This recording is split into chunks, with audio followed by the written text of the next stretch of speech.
Mike Norvell's 2018 Memphis team had 3 running backs on their roster who would go on to take snaps in the NFL. That's abnormal for even the best of the best Power 5, Power 4, just power programs, let alone the American Athletic Conference.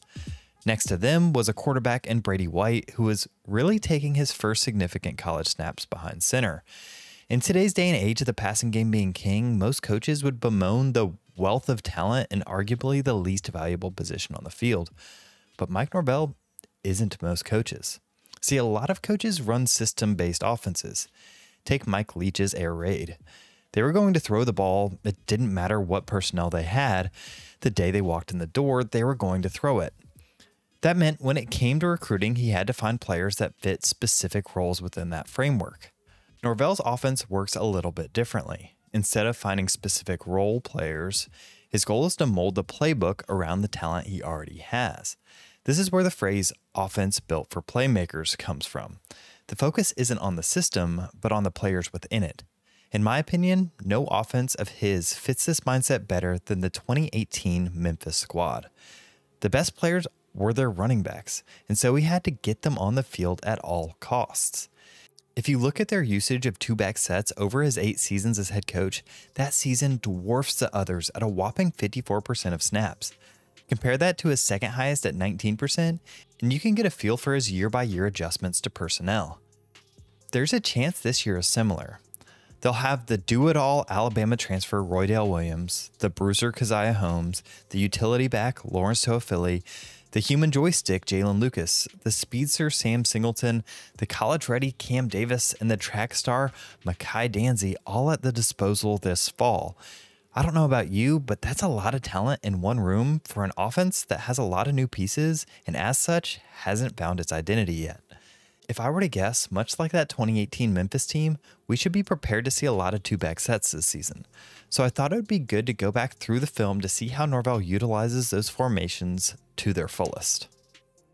The first series of plays I'll call the split series, which shows off some of the flexibility. Here's the base play split zone. This has the line zone block to the play side, which has them all step that direction and emphasizes double teams working up to the second level. Then the running back, not getting the ball, blocks the end man on the line of scrimmage backside.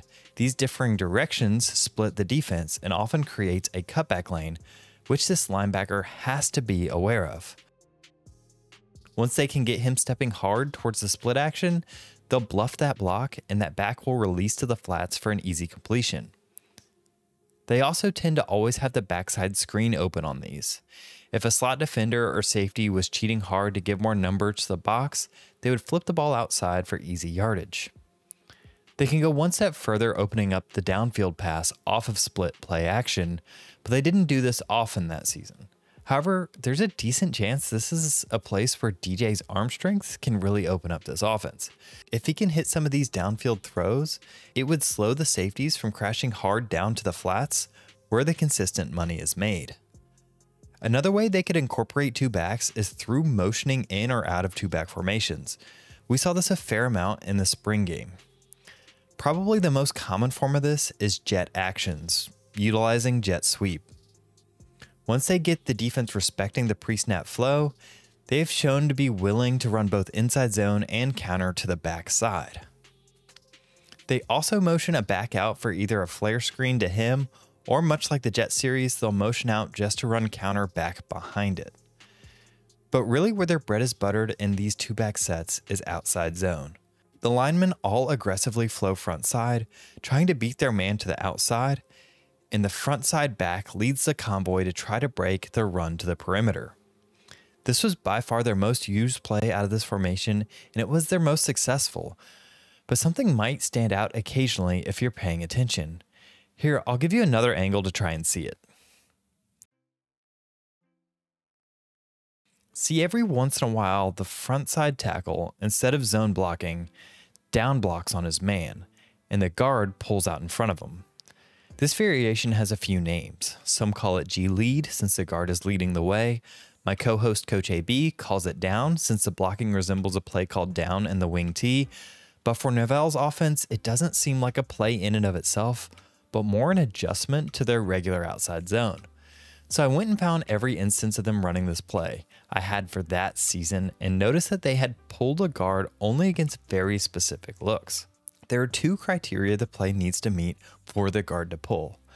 First, the defense needs to be in what's commonly called a tight front. Normally, odd fronts, meaning 3 down, have a nose guard over the center and defensive tackles over the offensive tackles, which is called a 4 technique.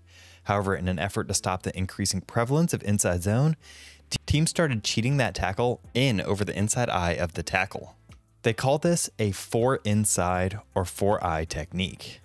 These tight alignments help shut down the inside gaps, but can be vulnerable to a down block by this tackle. However, they don't always run this variation against tight fronts. They only seem to run them when they run to the tight end side. So I thought it'd be fun to give you a chance to guess. Here's a play where they're running outside zone to the left side. Will they run G lead? Okay, so our 2 checkpoints are a tight front with a defensive tackle and a 4-eye technique, and to the side of a tight end. To me, it looks like a tight front. I have a 4-eye and a true nose guard, but the play isn't run to a tight end, so no dice. Here's another one. They're running to the right.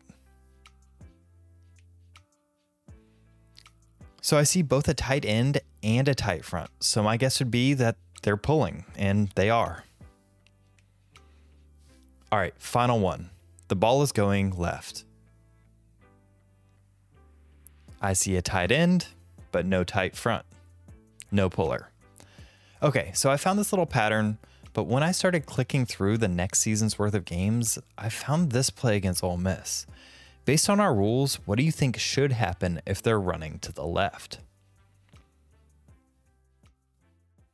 To me, it looks like they should run G lead. There's a 4-eye and a tight end to that side, but they don't. So I went back and watched earlier in the game. It looks like they were pulling the guard earlier, but Ole Miss was game planning for it. Look at this 4-eye. Despite being lined up inside, he slants outside before the tackle could get a down block on him. So he's not truly inside, he's just giving the appearance that he's a 4-eye. But what I like is Memphis sees this quickly and within the same drive adjusts back to the regular outside zone to break off a few chunk runs. Oh, and they'll also pull the center, but I only saw this once, so it's hard to get any trends out of it, but it's fun to know that they can get even more creative with it. This was a lot more dense of a conversation than I planned going into this video, but to be honest, I feel like it was a conversation worth having. It shows in real time that 1, Mike Norvell designs his offense around the strength of the team, 2, designed plays to specifically take advantage of fads like the tight front, and 3, he was flexible enough to adjust quickly when opponents threw him curveballs. I think these 2 back sets will come back in a big way for FSU this coming season, but even if they don't, there aren't many coaches I would rather trust to make that decision. Thanks for watching. This was a fun one where I got to go a bit deeper than I originally thought. If you enjoyed the quiz section, let me know in the comments below. I have a few more solo videos planned for this offseason, but if you have any ideas, I would love to hear them. As always, check back on Noles 247 for the best coverage in the business. Thanks.